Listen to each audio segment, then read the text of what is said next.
Environmental destruction is another theme or leitmotif of the dystopian genre. Here I am at a mill in Kent, trimmed hedges, a light smattering of New Year drizzle, a gently lapping stream behind me. But to experience such a pleasant countryside, you would have to become a rebel and escape the city. This is George Orwell's 1984.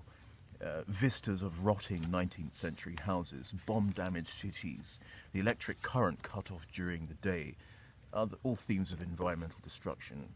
I gather that fossil fuels are in short supply because the government hasn't managed it properly, or wars have been too expensive. Remember Dystopia trying to exaggerate modern-day fears, which is why they're so convincing. Yes. Winston's apartment block smells of boiled cabbage. It's an unpleasant, impoverished, dilapidated environment.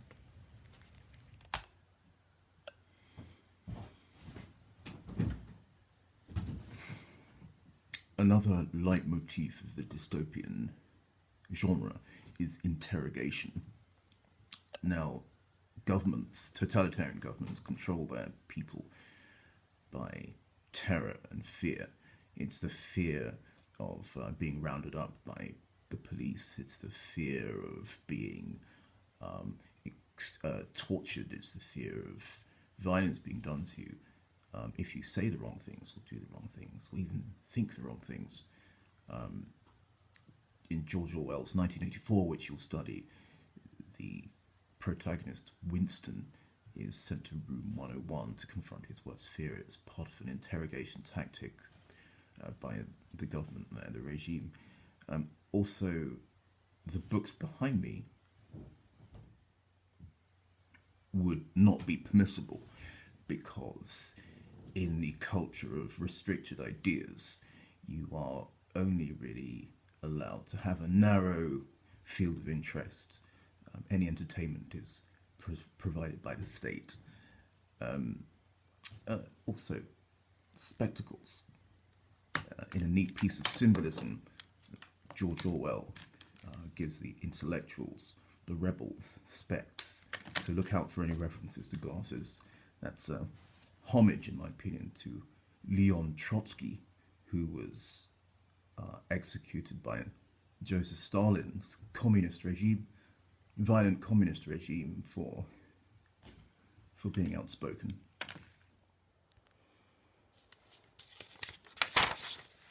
Similarly, nuclear disaster is a very credible and believable part of dystopia, the dystopian landscape.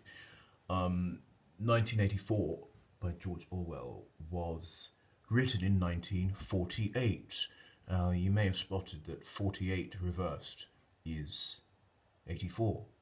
And in 1945, a place in Japan called Hiroshima had been obliterated by a nuclear bomb. So George Orwell takes the dystopian formula, take a current day threat, bombs, dismembered bodies, missing limbs, perhaps robots being the only thing that can survive. Let's throw in a mutant animal here. Are all aspects of the day in the 1940s that Orwell wanted to exaggerate and dramatize in his dystopian novel.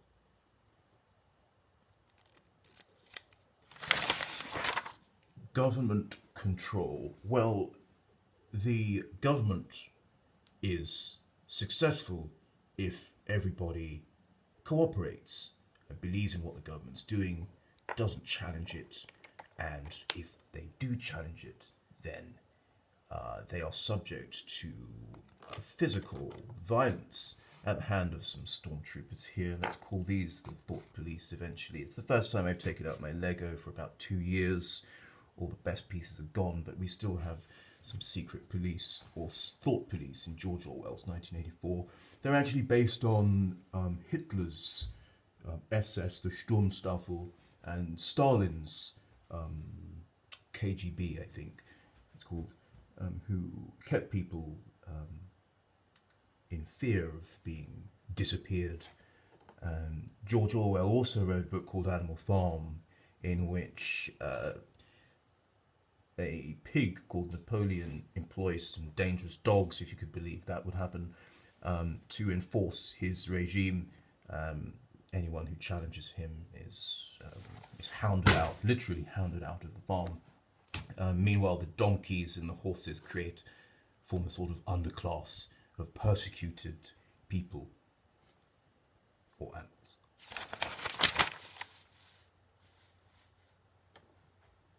Technological control. Well, I was reading over the Christmas holidays, about some suggestions that Facebook Marketplace can somehow listen to your conversations, and it hasn't been proved.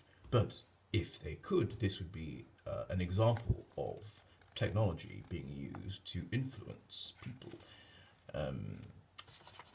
George Orwell believed that most of your opinions are given to you by about a handful of extremely wealthy people, and they use technology to broadcast those opinions. These days, it would be via social media, Facebook, Twitter. I think even WhatsApp's owned by Facebook. But in 1984, the authorities control people by means of something called a telescreen, and it can hear as well as broadcast messages from the government, and it can also see you. So Winston has to, if he wants to write, go somewhere else in his flat, go to a hidden place so he isn't seen. Orwell actually wrote that it was evidence then it was going to be part of everybody's life. He's talking about TV in the 1940s. Among the ingenious, there was a feeling that the faces that spoke at you were really looking. Sorry, the TV was intrusive. That's actually Anthony Burgess, another dystopian writer. Religious control. Sorry about my handwriting. I was given this excellent pen as a Secret Santa present. I'm just experimenting a little with it. So, if you've seen pictures of Joseph Stalin, I'll try and superimpose them on the screen. He's presented as this avuncular, generous, uncle-type,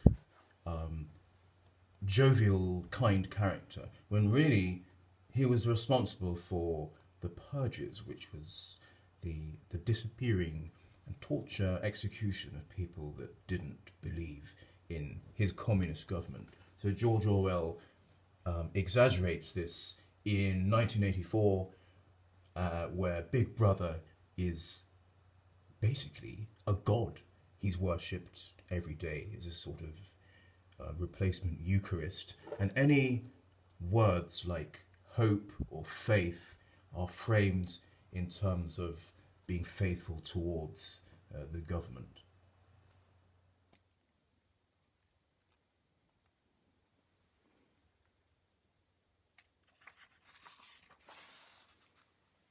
Loss of individualism.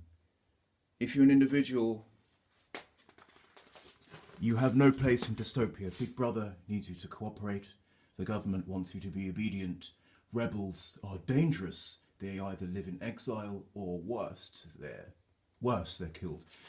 Let's see how this works. Shakespeare's later comedies, let's see which of these books could remain in a dystopian society, in Big Brother's society.